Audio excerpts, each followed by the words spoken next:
qui impactent le territoire concernant le tramway GES. Donc, on va commencer, puis les autres prendront la chose en route. Voilà. Alors, Madame Gali, elle arrive en retard et maintenant, elle cherche qu'est-ce qui a volé la feuille. Bon, quand vous aurez fini vos histoires de dossier, vous nous le direz.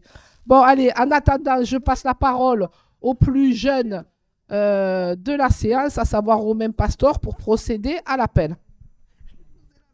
Merci, Monsieur Aboudi Hamidani, Madame Ala Sylvie, Madame Béar Tamara, Monsieur Berton Franck est excusé, Madame Boulenseur Nadia, Monsieur Brinis Wali, Monsieur Cazola Roland, il va arriver, Monsieur Choula Cliès, Monsieur Coppola Jean-Marc est excusé, Madame Di Marino Anne est excusée, Monsieur Espinoza Victor Hugo,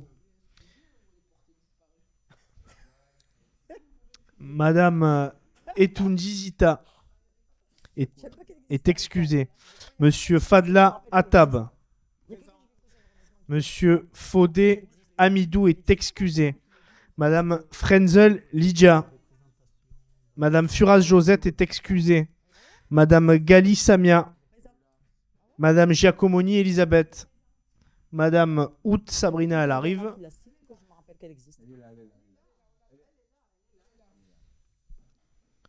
Madame Grèche-Sophie est excusée. Monsieur Gibraël Sébastien. Madame Caraga Aline.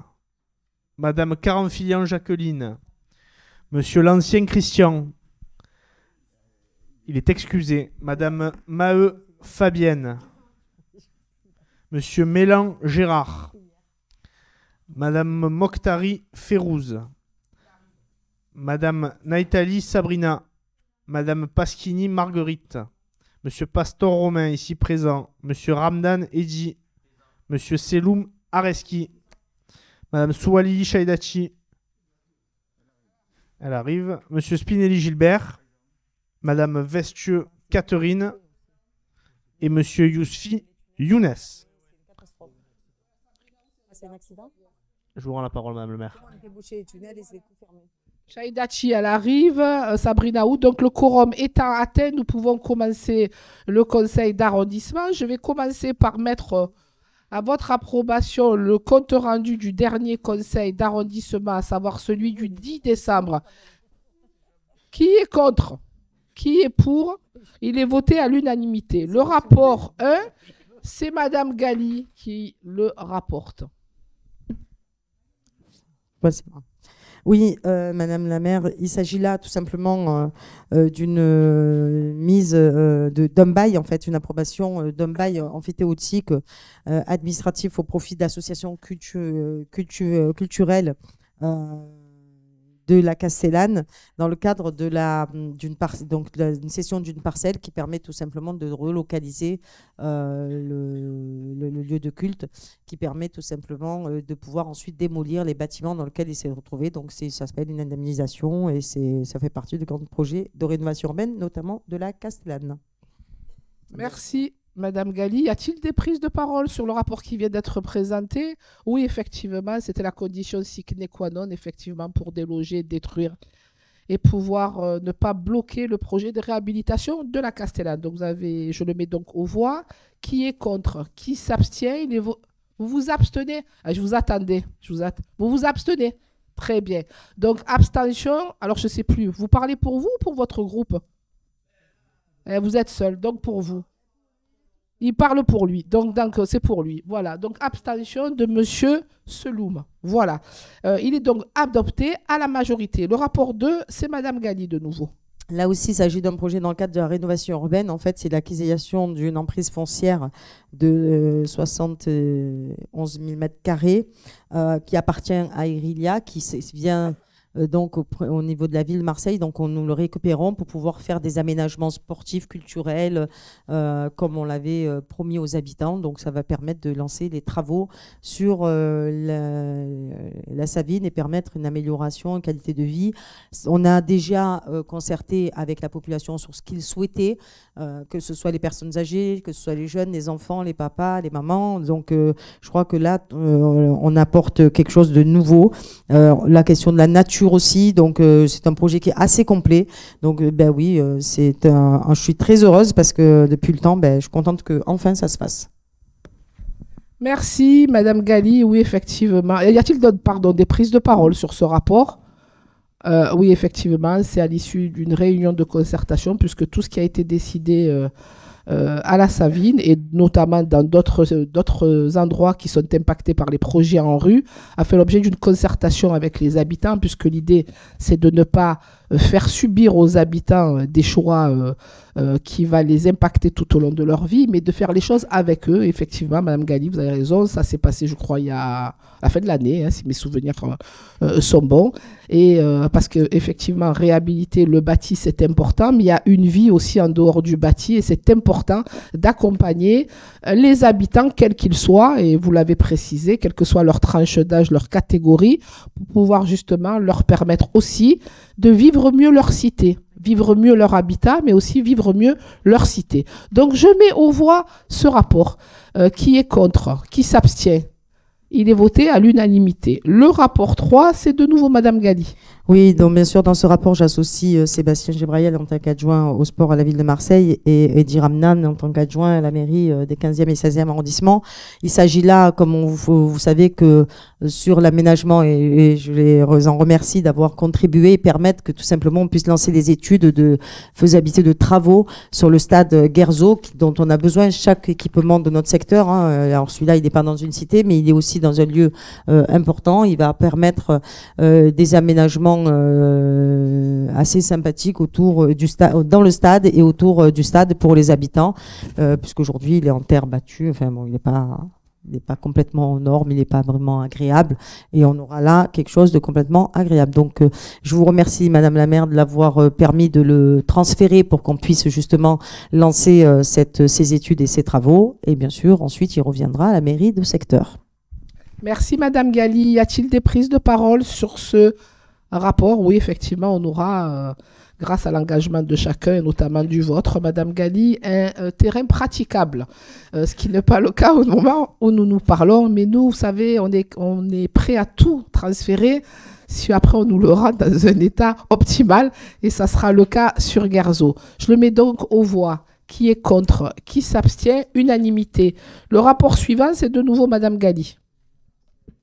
Là, c'est tout simplement l'extension du partenariat avec Euroméditerranée, puisque vous savez que le partenariat, il y a des moments où ça s'arrête. Là, donc c'est reparti sur l'année donc de 2025 à 2040 pour permettre tout simplement de continuer les travaux, les aménagements d'Euroméditerranée sur notamment Euromède 2, qui nous impacte énormément sur les 15e et 16e arrondissements. Donc la ville de Marseille est engagée sur la phase suivante en termes de financement sur Euroméditerranée.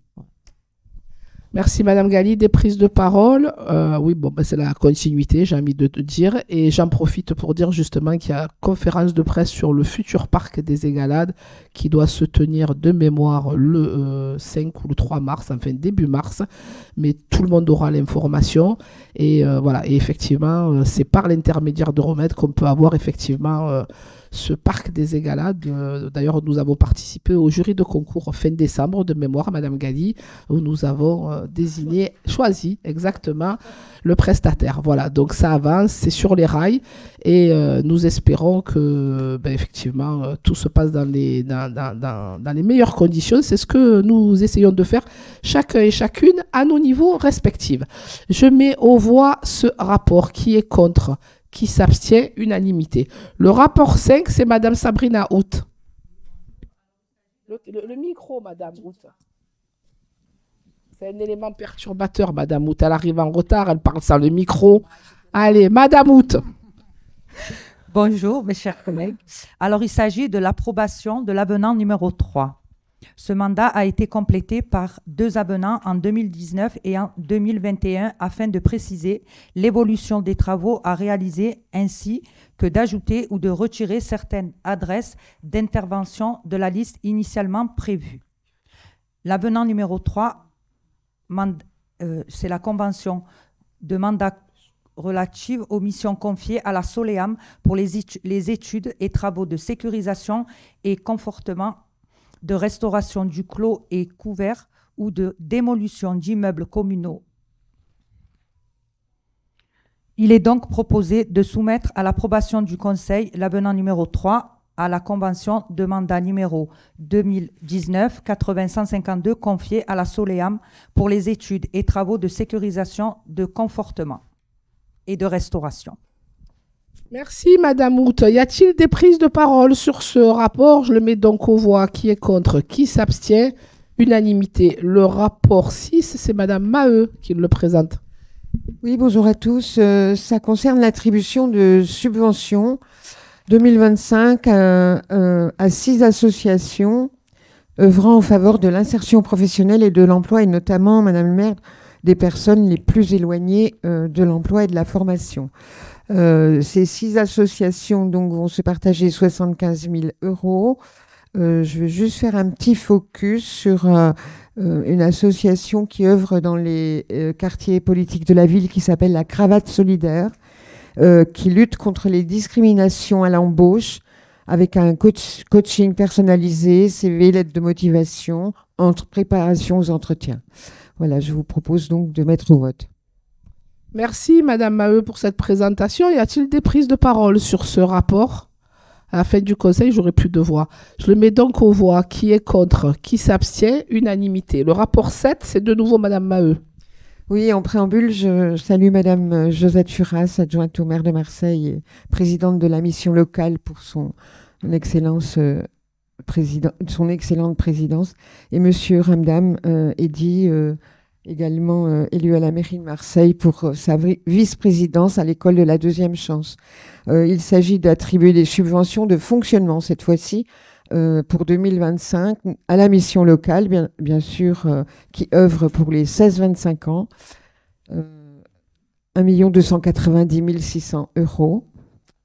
Une subvention également pour l'école de la deuxième chance, pour 1 200 000 €. C'est une subvention qui vise à restructurer son modèle organisationnel, qui commence un petit peu à dater et qui doit se doter d'outils performants, plus une subvention en nature pour 1 210 000 €. Concernant les 2 sites, le site du 15e et le site du 9e. Ensuite, une dernière association qui s'appelle Initiative Marseille Métropole, pour 158 000 €, accompagnant cette fois-ci les projets d'entreprise avec des prêts d'honneur. Voilà, je peux répondre aux questions si vous le souhaitez concernant les subventions en nature et les prêts d'honneur. Mais je vous propose de mettre au vote ce rapport. Merci, Madame Maheu. Y a-t-il des prises de parole? Madame Frenzen, bien sûr. Madame Frenzen.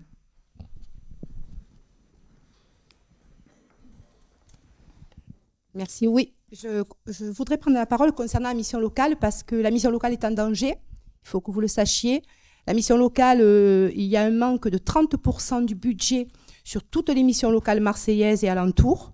Donc, il est important que vous le sachiez.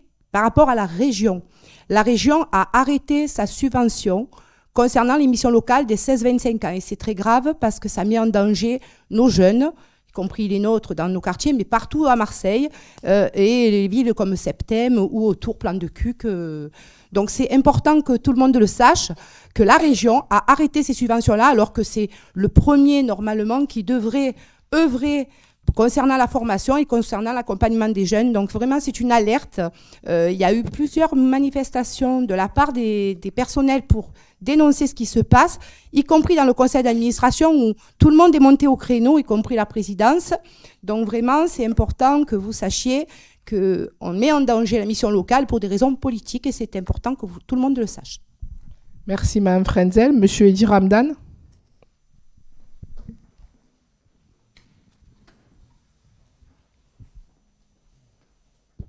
Oui, merci Madame le maire de me donner la parole.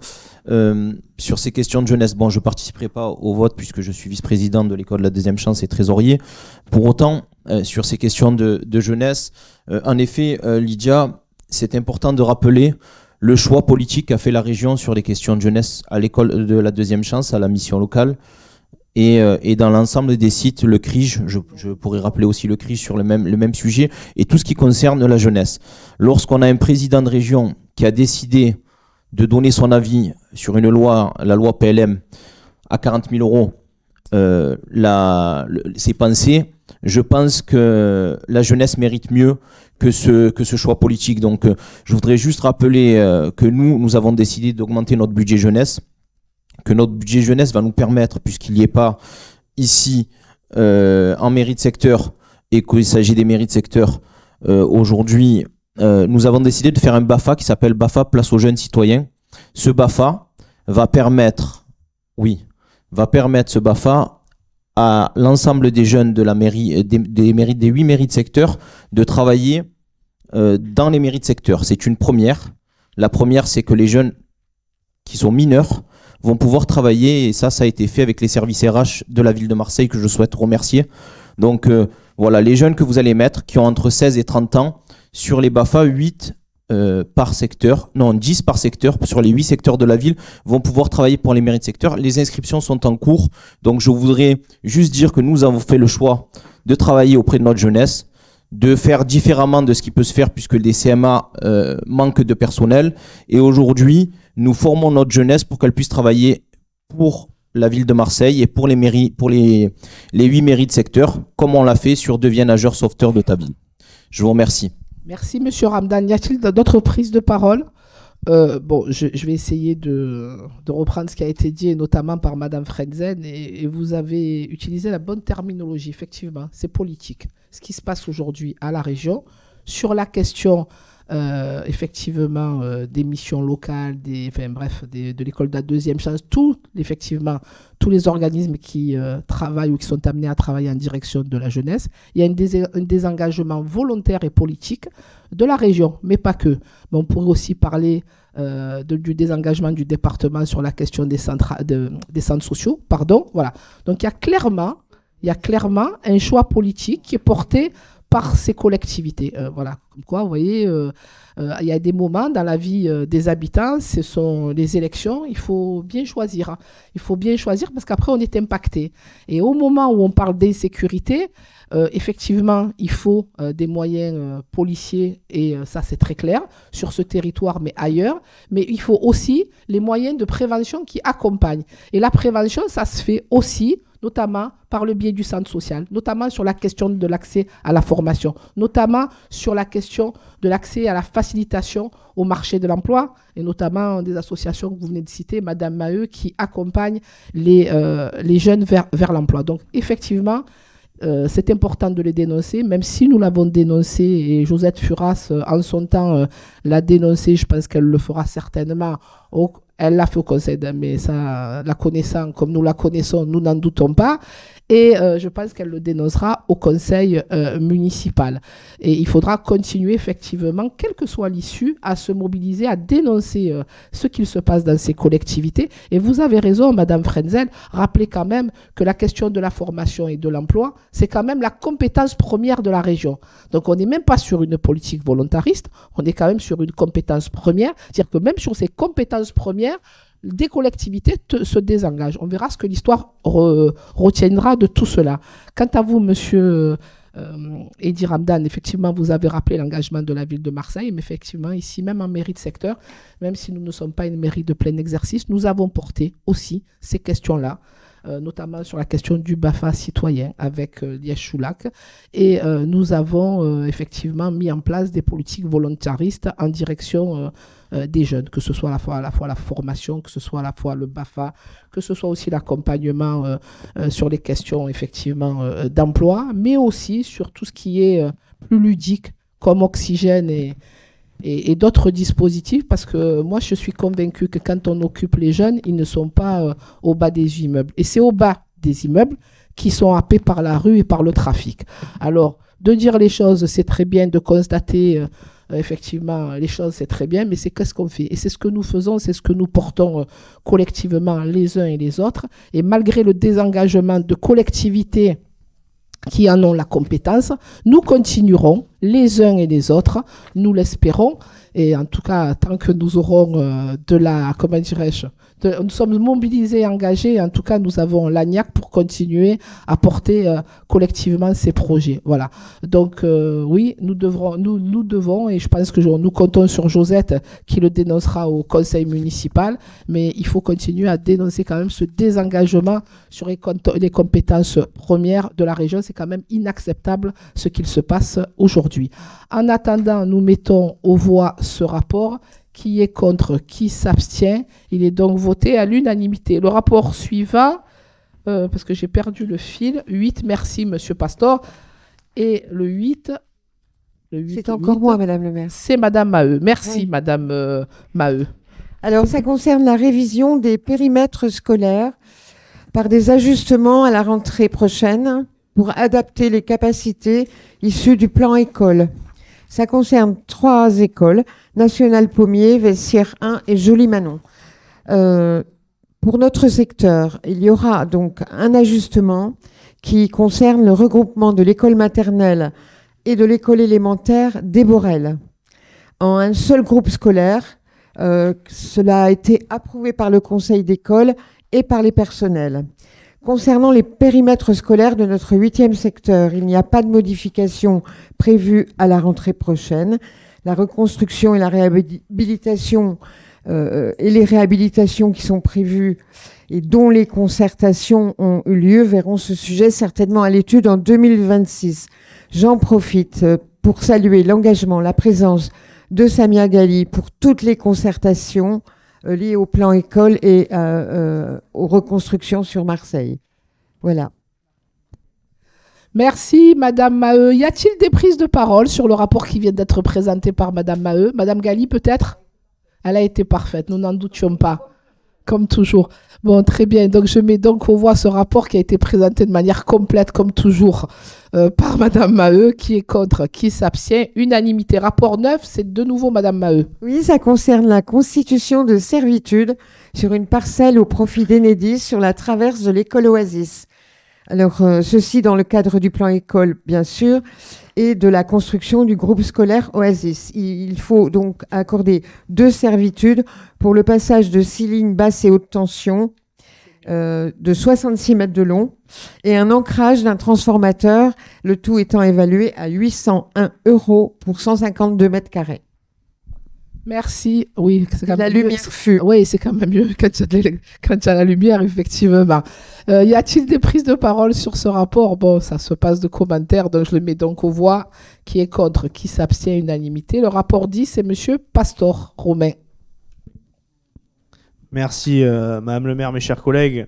Ce rapport s'inscrit lui aussi dans le cadre de l'opération Euro-Méditerranée et vise à transférer du foncier Ville de Marseille au profit de l'établissement public d'aménagement Euro-Méditerranée.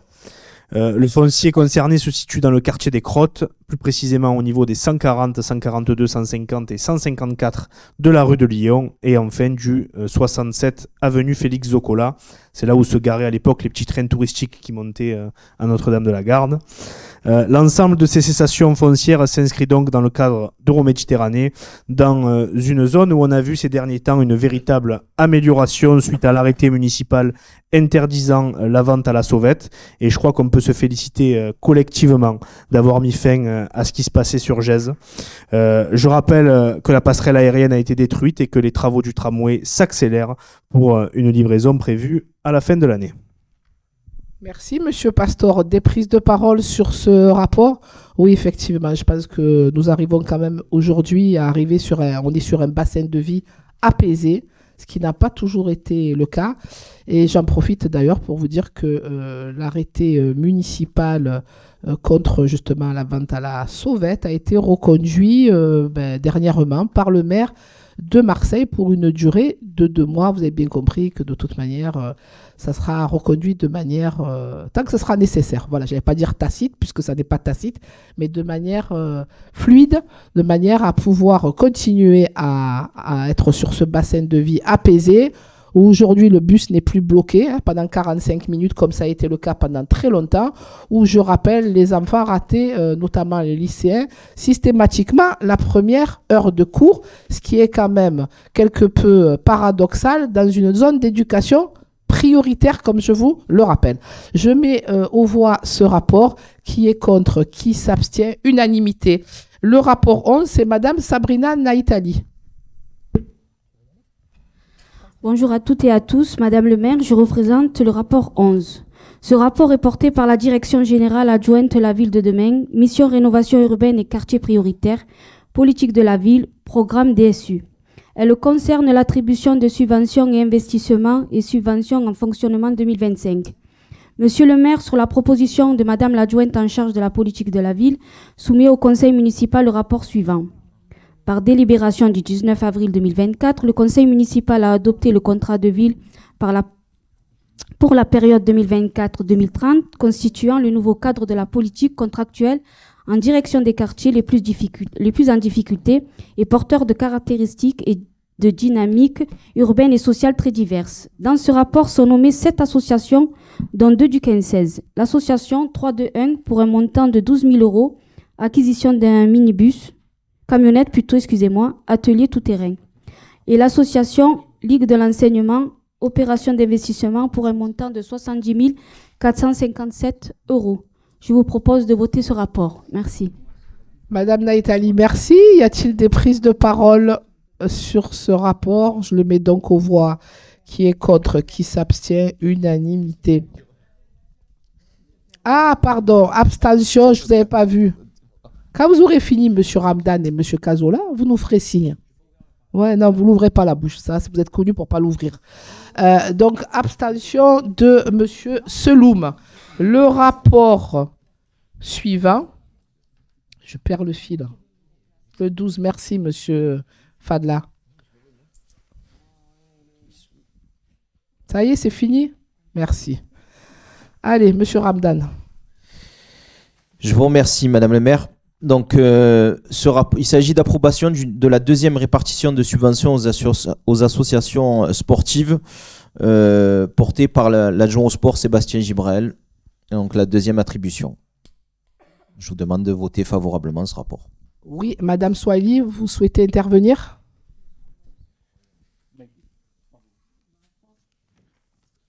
Donc, j'ai pu remarquer qu'il y avait une subvention qui avait été donnée à l'association HSB. C'est une très belle association qui s'occupe de l'handicap. Une association qui s'entraîne dans le 15e, au gymnase de Lamartine. Elle est présidée par Wahid Boustila, qu'on appelle particulièrement Yo-Yo. Il est quadruple participant aux Jeux Olympiques et porteur de la flamme olympique à Marseille en 2024.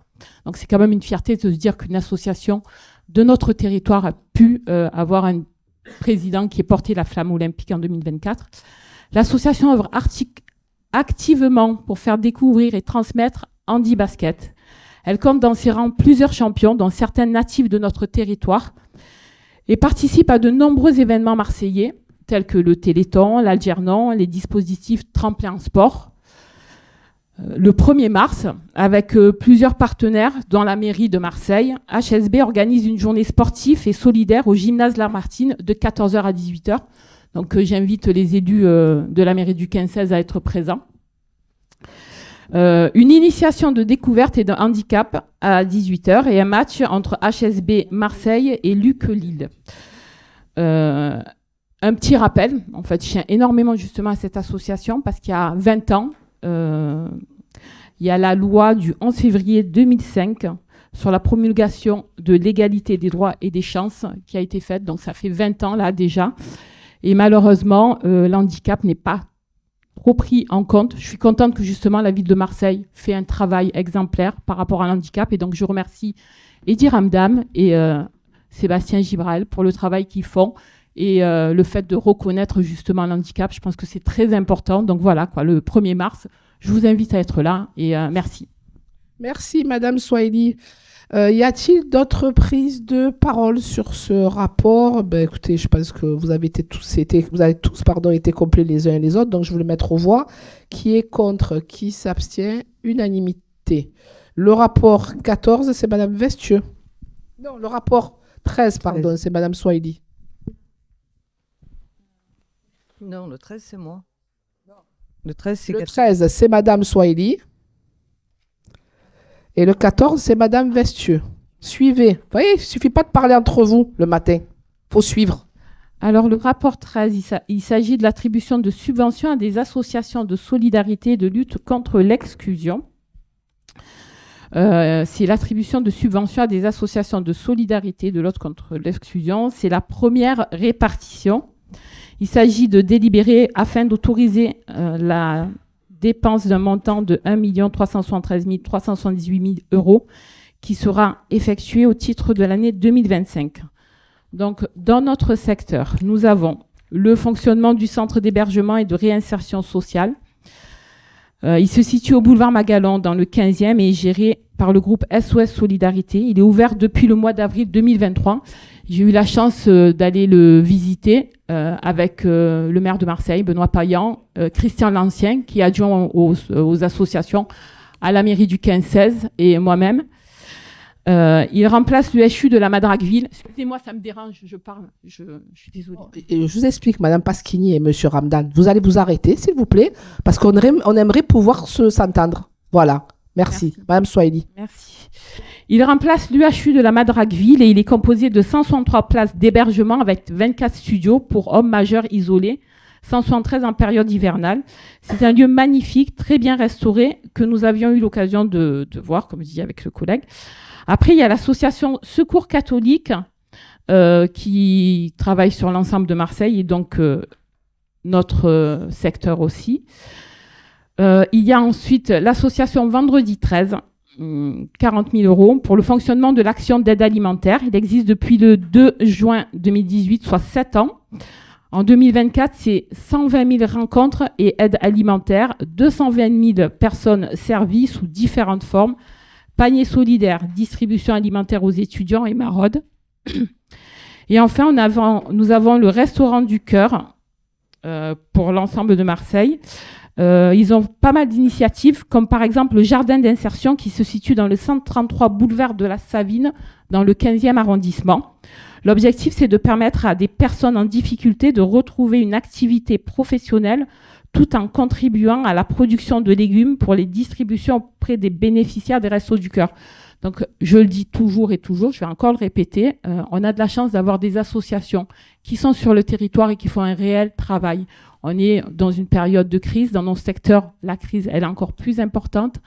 Les problèmes alimentaires, on les a. Et moi, je vois des associations qui, tous les jours, se battent pour justement aider l'autre. Donc, moi, je suis vraiment contente de voir que Madame Garuneau permet justement à ces associations aussi de vivre. Et donc, bien évidemment, je dis oui. Voilà. Merci, Madame Swahili. Y a-t-il des prises de parole sur ce rapport? Oui, effectivement, vous avez raison. Il est important de continuer d'accompagner ces associations qui font un travail effectivement auprès des plus démunis. Et pour moi et pour d'autres ici d'ailleurs qui sont élus depuis un certain nombre d'années, on voit bien combien quand même la situation financière des habitants s'est dégradée au fil des années. Voilà, notamment Lydia, voilà, qui notamment dans une autre vie avait fait aussi ce travail d'accompagnement. Et voilà, donc il est important de continuer à soutenir ces associations qui viennent en aide aux familles les plus démunies ou en difficulté ou qui traversent une période tout simplement de difficulté, qui ont besoin justement d'être accompagnées pour rebondir. Voilà. Donc il faut continuer à les accompagner, il faut continuer à faire ce travail et bien évidemment encourager ces associations à faire ce qu'elles font au quotidien. Et je vais en profiter aussi pour faire un petit peu de politique nationale et peut-être aussi que si on revenait sur la réforme des retraites, voyez, parce que la plupart de ces bénévoles sont souvent des retraités. Et ben voilà, donc si on veut avoir de jeunes retraités qui sont encore en capacité d'avoir, j'ai envie de dire, la niaque et l'envie d'aider les autres, eh ben, il faut qu'ils soient en forme. Et pour être en forme, il faut revenir sur la réforme des retraites. Alors peut-être que, j'espère que, bon, je ne sais pas si c'est un élément qui pourra faire infléchir exactement le gouvernement, mais c'est aussi une réalité et on le ressent sur le territoire quand même depuis quelque temps. Voilà. En attendant, je mets aux voix ce rapport. Qui est contre, qui s'abstient, donc abstention de Monsieur Seloum. Il est voté à la majorité. Et maintenant, c'est Madame Vestieux.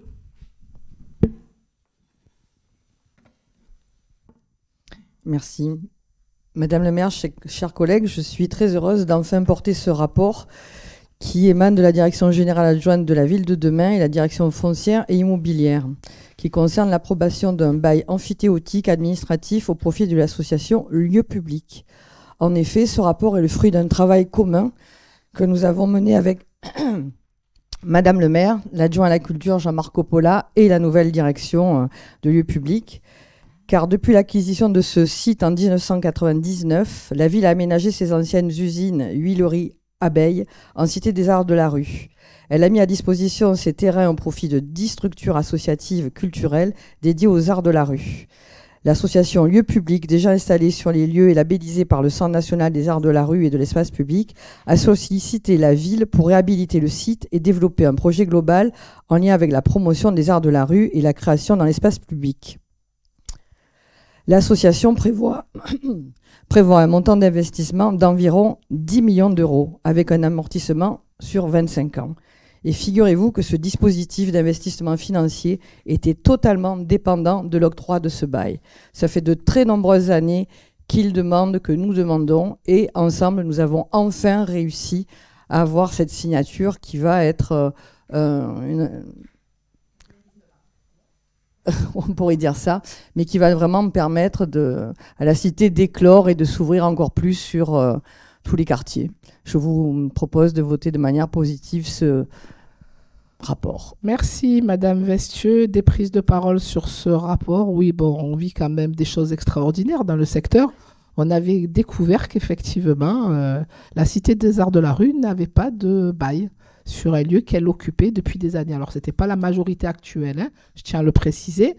C'était une conséquence de la majorité municipale antérieure à la nôtre. Voilà, ce qui est quand même, voilà, j'allais dire extraordinaire, mais dans le sens le plus, comment dirais-je, ironique, voilà.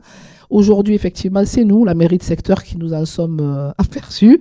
Et voilà, mais c'est vrai qu'aujourd'hui, nous avons régularisé une situation qu'il aurait fallu ne pas connaître d'ailleurs, hein, pour être très clair, avec le concours de chacun et de chacune, notamment de l'adjoint à la culture, Jean-Marc Coppola, vous l'avez dit, Madame Vestieux, mais les services de la mairie de secteur, les services de la ville. Donc voilà, ça n'était pas simple parce que voilà, on récupérait une situation quelque peu compliquée juridiquement. Et nous nous félicitons bien évidemment, et je vous demande bien évidemment de voter unanimement cette délibération. Je la mets donc aux voix. Qui est contre? Qui s'abstient? Elle est donc votée à l'unanimité. Le rapport. Alors, Madame Vestieux, vous m'avez demandé de rapporter aussi le rapport 18, c'est ça? Si vous voulez bien. Non, c'est vous qui me l'avez demandé. Oui, Moi, je veux tout à fait. C'est un rapport de la direction générale adjointe de la ville du temps libre et de la culture qui concerne l'attribution des subventions 2025 pour notamment 8 associations de notre secteur. Donc je vous demande de voter favorablement ce rapport.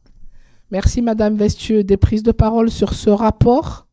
Je le mets donc aux voix. Qui est contre? Qui s'abstient? Unanimité. On reprend le fil. Et le rapport 15, c'est Madame Béard qui le présente.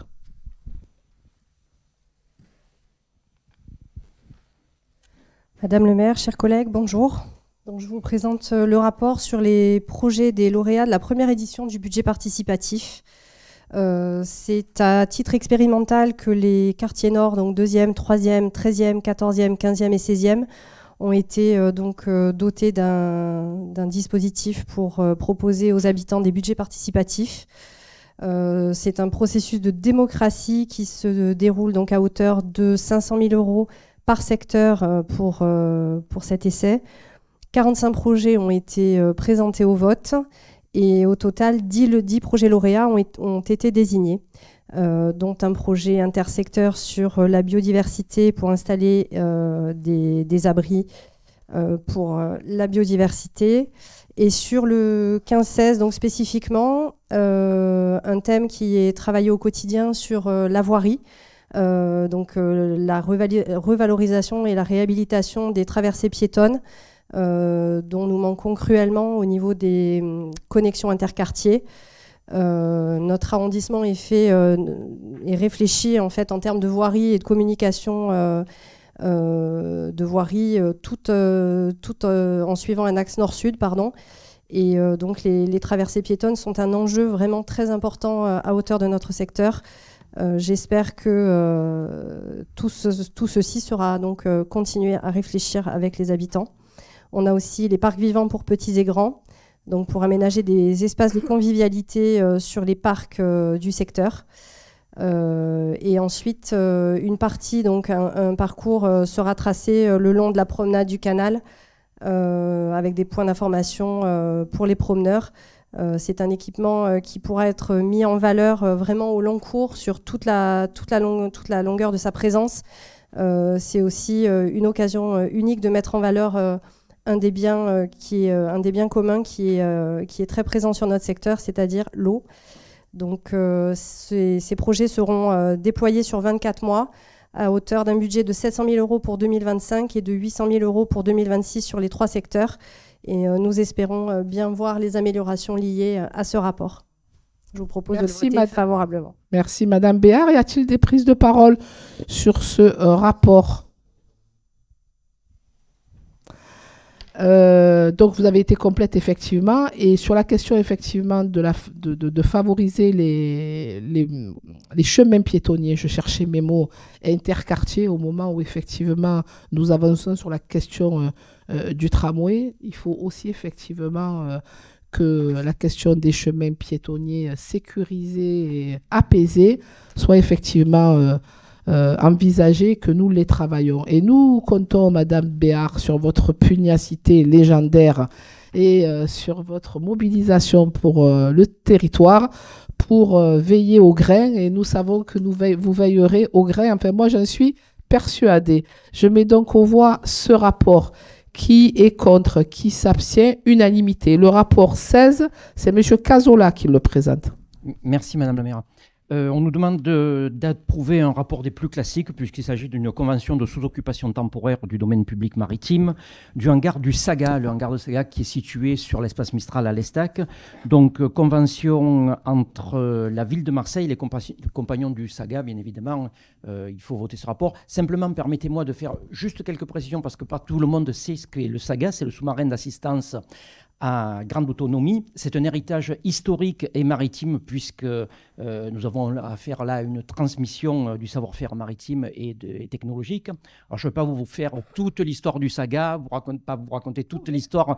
Non, c'est assez long. Donc, savoir que c'est quand même Cousteau qui, au départ, a créé ce sous-marin qui ne s'appelait pas à l'époque le Saga, mais plutôt l'Argironette. Ça a été fait dans la fin des années 70, et puis beaucoup d'entreprises et de technologies se sont créées dessus. Et donc, ce rapport me permet de rendre hommage à Michel Bourris, qui est le président de l'association des compagnons du Saga, puisqu'avec quelques amis, il a créé ça pour valoriser ce patrimoine maritime. Alors, il a entamé un processus de restauration du submersible en premier lieu, de réhabilitation des lieux, donc du hangar. Et il réalise des visites sur site, notamment pour des événements qui sont liés à la mer, lors de journées du patrimoine, ou même des visites à la demande d'associations. Donc, je pense que c'était utile de lui rendre hommage, sachant que l'année dernière, c'est 700 personnes qui sont venues pour visiter le Saga.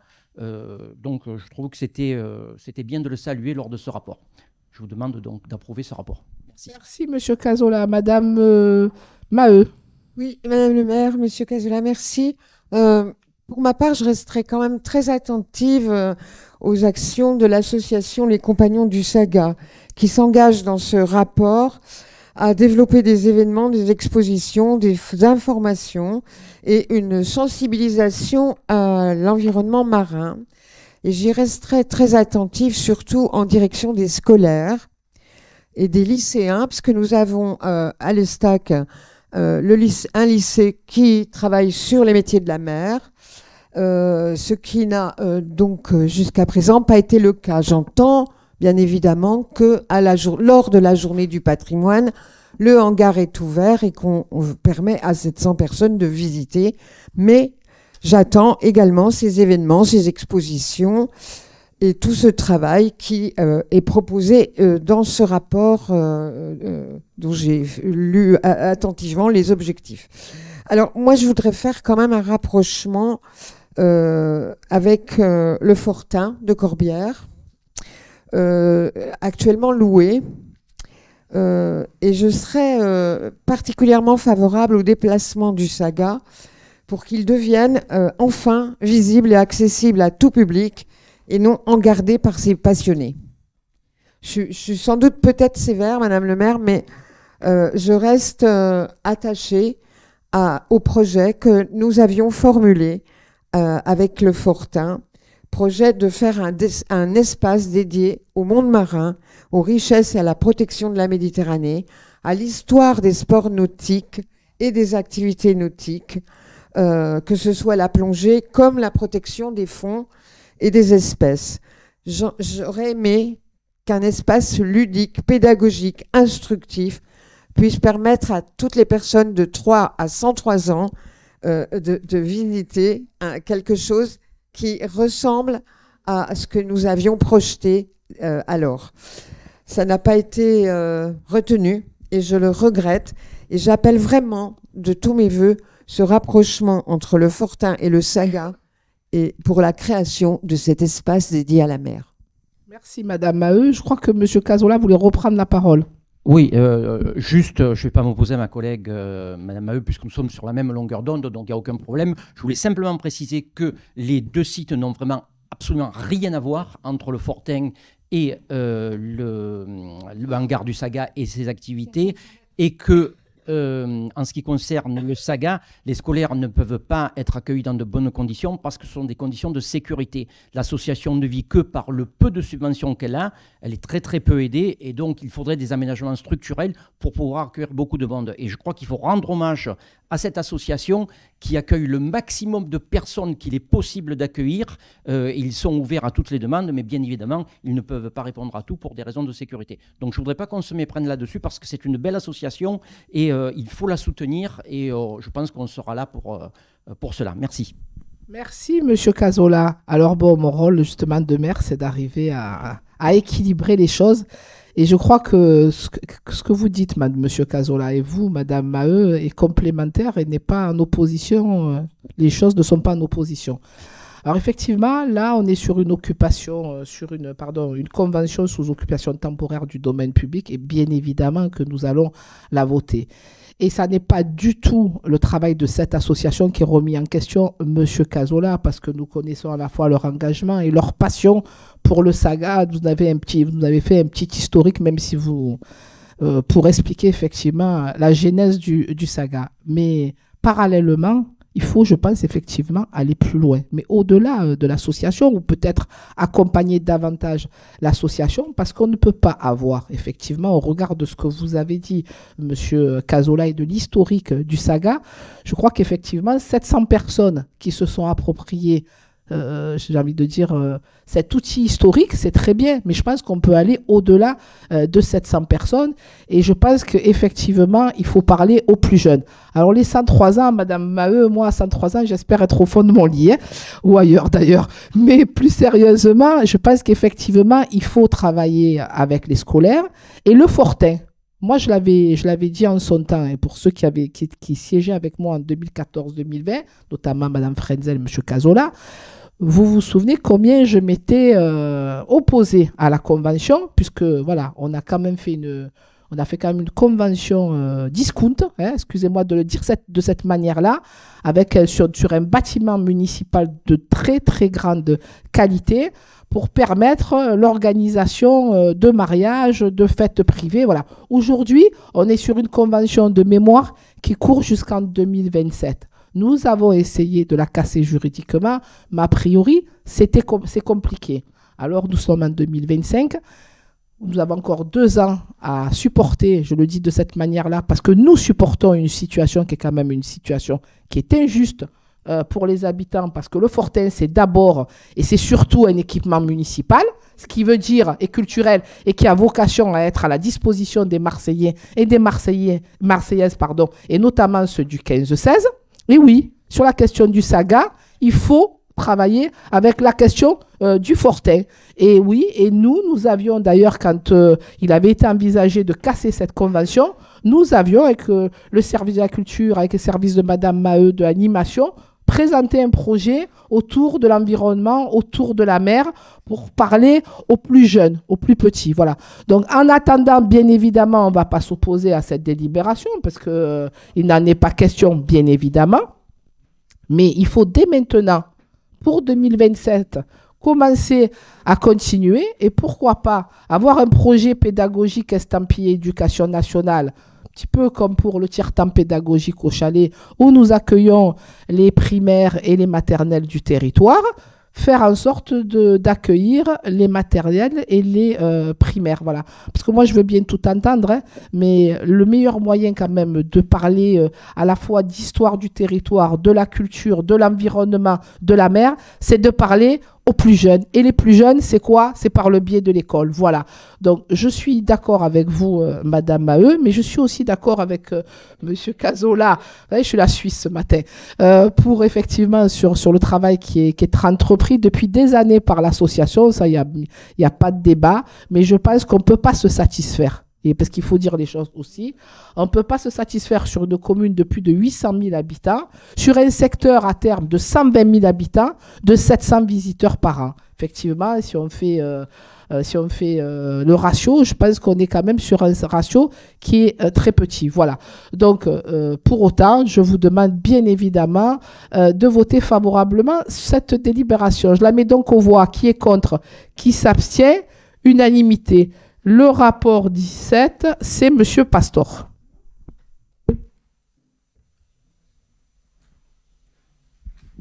Merci, Madame le maire. On parlait de Corbière, donc on va traverser tout le secteur pour revenir aux crottes. Il s'agit d'un rapport modificatif que nous avions déjà voté. Il s'agit d'en préciser ici les modalités. Il concerne le transfert de l'aire de jeu située traverse du Bachas afin que la métropole puisse rétrocéder l'espace à la ville de Marseille pour que la mairie de secteur puisse l'entretenir régulièrement puisque nos équipements transférés sont toujours reconnus comme bien entretenus par les administrés qui les fréquentent. Je rappelle que cette aire de jeu inaugurée il y a maintenant 2 ans s'inscrit dans une démarche de redynamisation du noyau villageois des Crottes. Nous avons réglé ce point noir qu'étaient les décharges sauvages de la traverse du Bachas.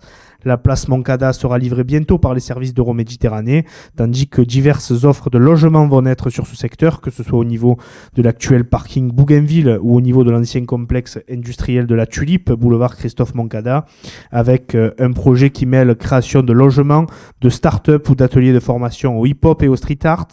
La place Emmanueli, qui est celle de l'église des Crottes, sera également réhabilitée. Et donc, il y a un gros travail qui est entrepris sur cette zone où la mairie de secteur reste très attentive tant dans la concertation que dans le suivi, dans l'inauguration et dans l'entretien à plus long terme de ces espaces, d'où l'intérêt de ce rapport sur l'aire de jeu du Bachas. Je vous remercie de votre attention et vous demande bien évidemment de voter favorablement. Merci, Monsieur Pastor. Des prises de parole sur ce rapport. Bon, vous avez été complet, Monsieur Pastor. Mais effectivement, c'était le choix que nous avions fait à mairie de secteur d'entretenir cet équipement. Je vous rappelle que sur la traverse du Bachas, il y avait tout. Il y avait tout et n'importe quoi. Parce que la nature a horreur du vide. Et dès l'instant où nous avons fait le choix d'implanter une aire de jeu sur cette traverse du Bachas via bien évidemment Euromed et surtout le choix de l'entretenir pour pouvoir aller plus vite parce qu'il y avait une question de savoir qui allait l'entretenir et nous avons fait le choix ici à la mairie de secteur de l'entretenir pour pouvoir permettre d'avoir un espace dans une zone qui est très urbanisée aujourd'hui sur le bas du 15e en attendant le nouveau parc des Égalades. C'est une réalité, nous sommes dans une zone très urbanisée et aujourd'hui c'est une aire de jeu qui est prisée par les plus jeunes, par les mamans à la sortie de l'école et ils se sont appropriés cet équipement. Donc vous avez bien compris, c'est une convention que nous avions passée et là c'est vraiment une rectification d'une erreur matérielle, mais on reste bien évidemment sur l'esprit de la convention initiale que nous avions validée ici il y a maintenant quasiment 18 mois. Je mets donc aux voix ce rapport. Qui est contre, qui s'abstient, unanimité. Le rapport 19, c'est le premier adjoint. Merci Madame le maire. Il s'agit de vous présenter un rapport qui concerne la lutte contre l'habitat indigne en faveur du logement, bien entendu. et d'attribuer des subventions à trois associations majeures qui œuvrent dans ce sens, qui sont les Compagnons Bâtisseurs, l'ESF Service et l'Association Méditerranée pour l'insertion. La ville de Marseille est très engagée dans la stratégie d'intervention partenariale pour les copropriétés dégradées, notamment avec un partenariat avec ce type d'association. Dans ce cadre, nous proposons une initiative commune expérimentale qui vise à aller vers les habitants, en apportant leur expertise, logement, multithématique, etc., etc. Ces trois associations ont une éthique qui peut se rapprocher, sans l'être, bien entendu, totalement, mais de l'éthique des Compagnons du Devoir. D'où l'intérêt, de par la qualité du travail fourni, et bien entendu, le respect des coûts à la fois et des délais.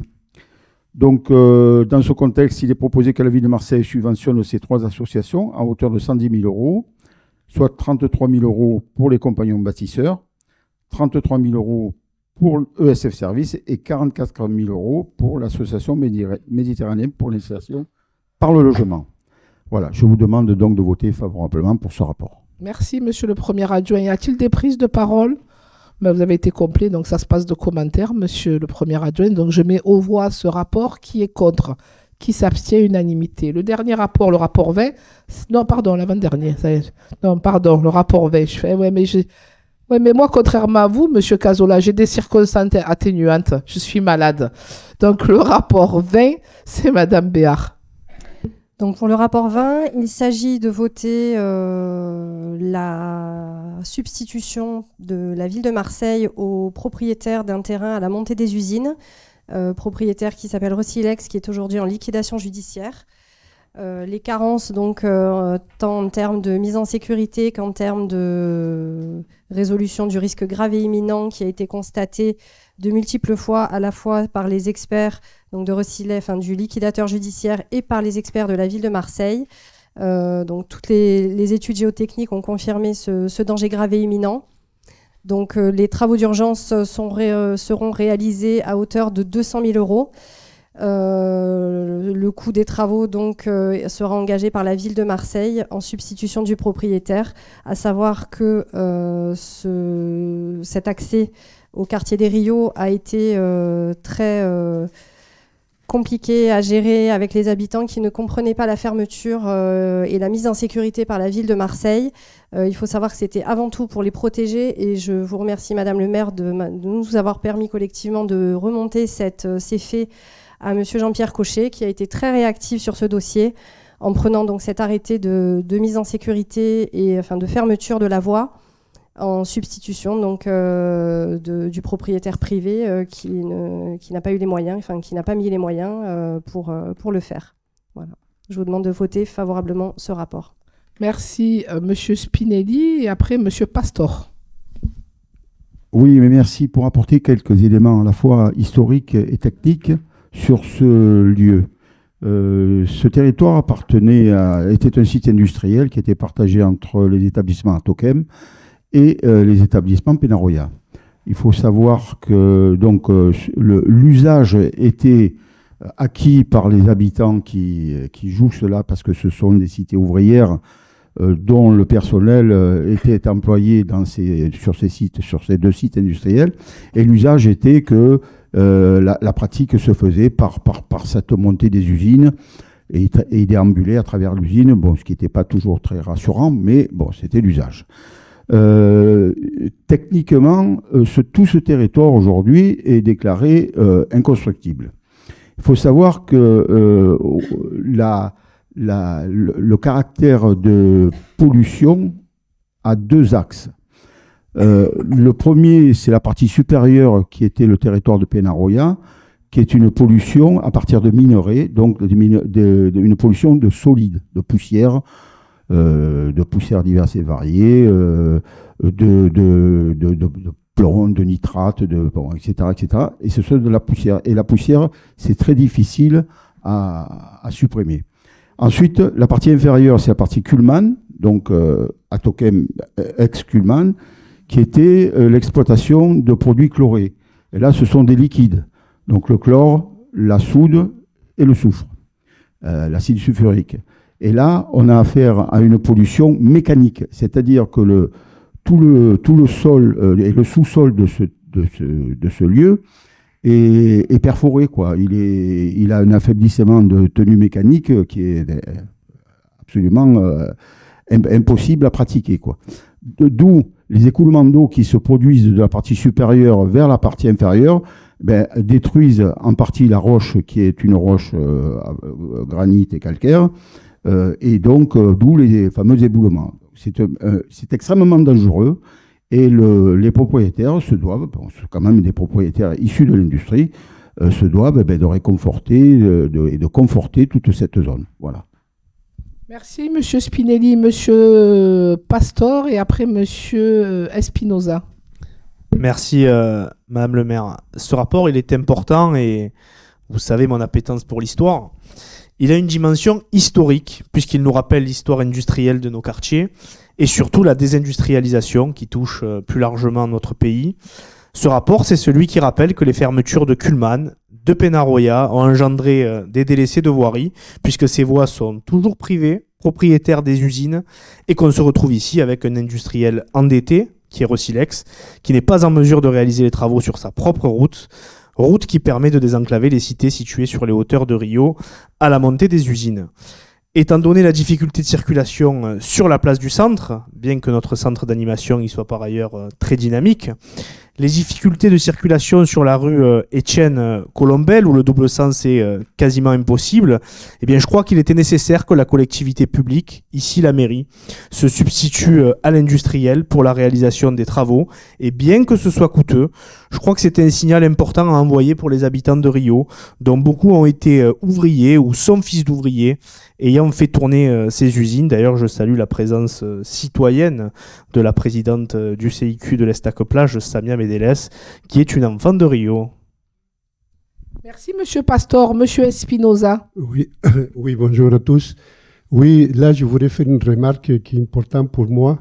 En tant qu'associative et ingénieur en risque, j'ai dénoncé depuis à peu près une vingtaine d'années un certain laxisme entre l'État, les collectivités, dans le sens que, par exemple, à l'Escalette, ça fait déjà 25 ans que les métaux lourds sont là.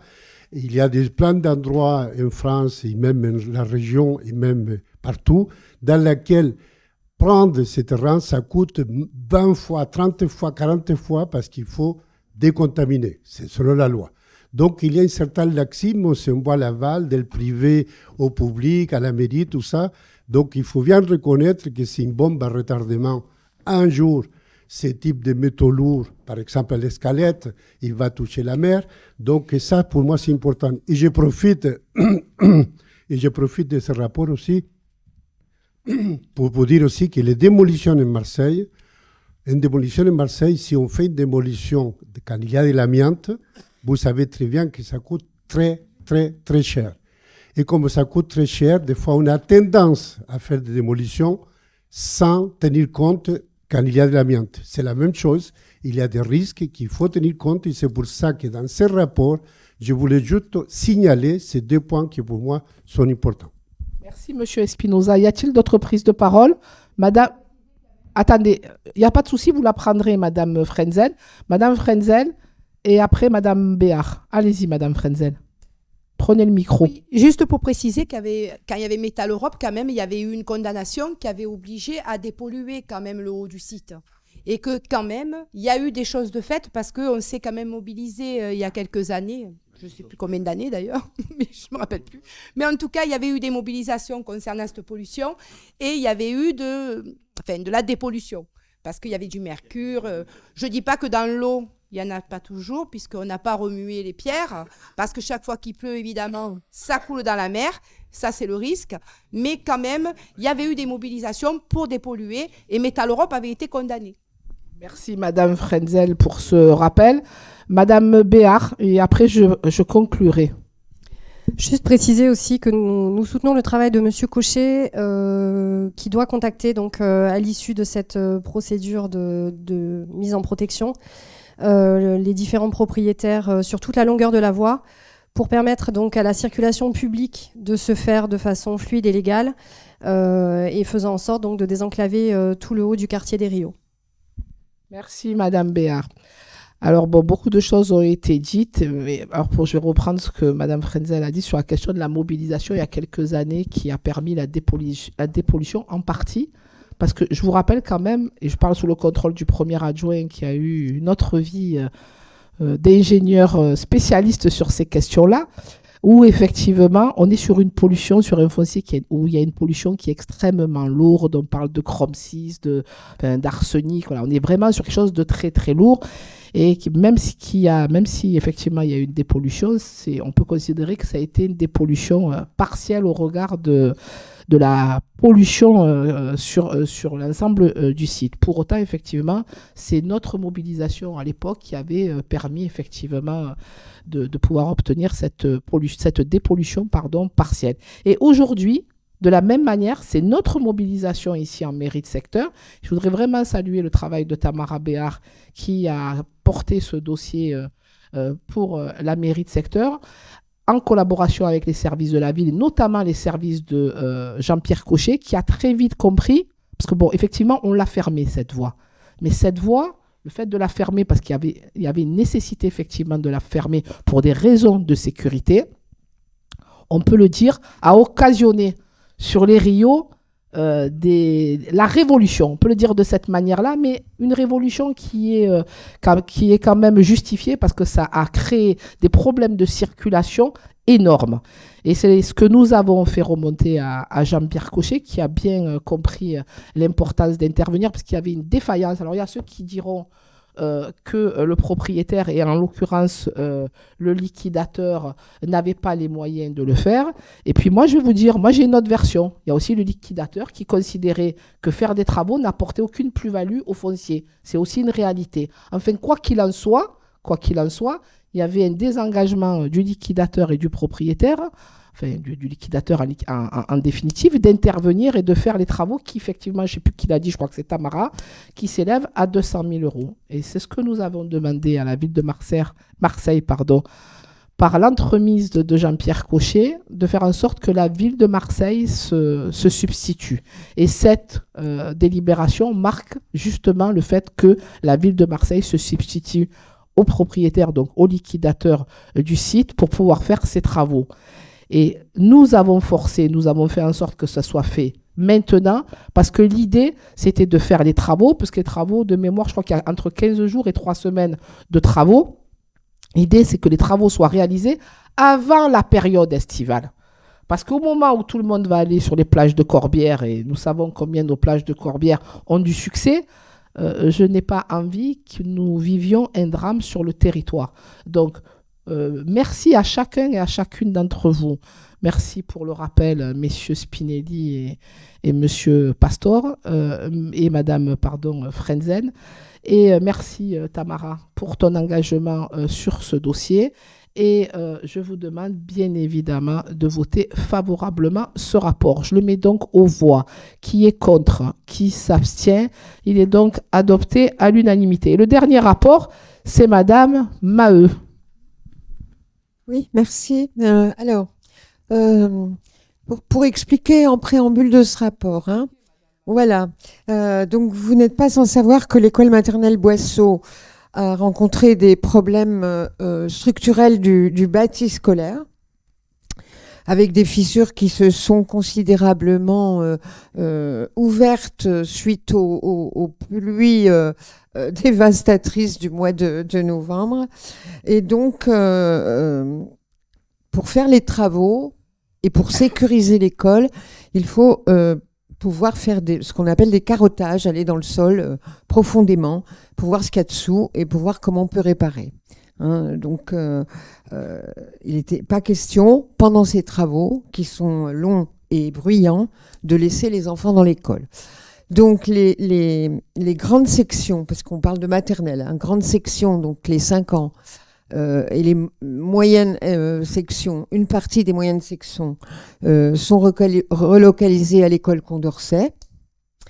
Et puis, il restait le problème des petites sections, des tout petits, hein, les 3 ans, et des PSMS, donc des 3-4 ans. Et au bout du bout, et ça, je pense qu'on peut faire un hurrah, un bravo à Nadia Boulasseur, parce qu'au bout du bout, la solution a été trouvée par notre mairie de secteur, par la mise à disposition du centre aéré de Mouropiane, qui est une ancienne école, et qui va donc accueillir à partir de jeudi 70 tout petits. Et ça, c'est vraiment hip hip hip, hurrah. Voilà.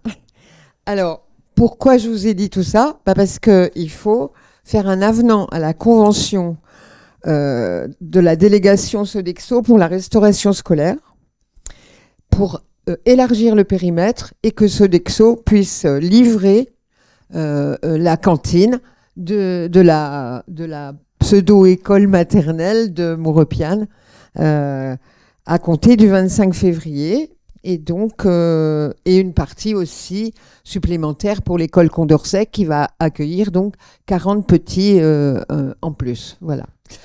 Donc, il est évident de voter cet avenant pour que les petits puissent déjeuner à la cantine. Merci Madame Maheu pour cette présentation. Y a-t-il, complète d'ailleurs, y a-t-il des prises de parole? Bon, vous êtes modeste, Madame Maheu, effectivement. C'est quelque chose que nous avons porté collectivement et notamment avec vous, Madame Maheu. Et juste rappeler qu'en une semaine, on a décidé de déménager. On a déménagé le centre aéré. On a aménagé l'école. Tout cela. Et on a fait passer même la commission de sécurité qui a émis un avis favorable. Bon, c'était quand même... on n'était pas trop surpris parce qu'on accueillait quand même des petits ici à la mairie de secteur. Et remercier les services de la mairie de secteur. Je ne vais pas tous les citer, mais je vais juste citer Stéphanie Bonardi, la directrice générale des services, qui a géré tout cela de main de maître. Et nous avons déménagé, emménagé, signé la convention, passer la commission de sécurité en l'espace d'une semaine, ce qui est quand même pour accueillir les tout petits, parce que effectivement, Fabienne, nous considérions que même si on avait réglé le problème des plus grands, il était important que les tout petits continuent à aller à l'école pour des raisons évidentes que je ne vais pas détailler ici. Alors voilà, comme j'ai l'habitude de le dire, même si on me paraphrase beaucoup, seul on va vite, mais ensemble on va plus loin. Et voilà, c'est quelque chose que nous avons porté ensemble, tous ensemble, et c'est ce qui nous a permis d'aboutir et d'atterrir. Et les enfants seront accueillis donc jeudi matin à Mouropiane, et avec Fabienne, nous les accueillerons dans leur nouvelle école, histoire qu'ils ne soient pas trop dépaysés. Ça me rappellera le temps où mes enfants étaient petits, où je les amenais à l'école. Donc, merci Fabienne pour votre engagement et votre mobilisation sur ce dossier. Et je vous demande bien évidemment de voter favorablement ce rapport. Qui est contre? Qui s'abstient? Il est donc adopté à l'unanimité. Je crois savoir que c'est le dernier rapport. Vous me le confirmez? Parce que j'ai besoin d'aide aujourd'hui. Et donc, la séance est levée. Je vous remercie et je donne rendez-vous aux conseillers municipaux vendredi.